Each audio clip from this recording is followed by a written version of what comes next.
দেখেছো আকাশের অবস্থা কিরকম? মনে হচ্ছে সকালবেলা থেকেই শুরু হবে। চলো, আজকে তোমাদের সাথে শেয়ার করব আমি সারাদিনে আজ কি কি খেয়েছি। সকালবেলাটা শুরু করেছি গরম জল দিয়ে, আর তার সাথে ছিল ড্রাই ফ্রুটস, যেগুলো আমি আগের দিন রাত্রেবেলা ভিজিয়ে রেখেছি।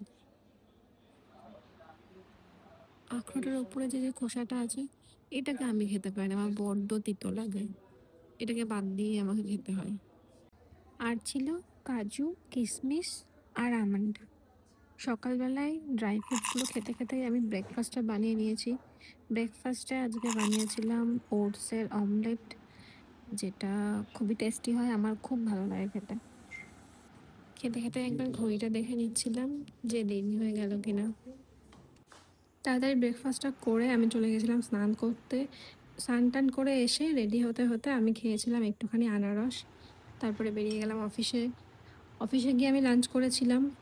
দুপুরবেলা লাঞ্চের মেনুতে ছিল লাল শাক পোস্ত দিয়ে, বাদাম দিয়ে, আর ছিল মাছের ঝোল, তার সাথে মাছের ডিমও ছিল, আলু আর বড়ি দিয়ে। তারপরে আমি বিকেলে খেয়েছিলাম একটা ভুট্টা। ভুট্টাটা অনেকটা বড় ছিল, খেয়ে আমার পেট মোটামুটি ভরে গেছিলো, আমি আর কিছু খাইনি।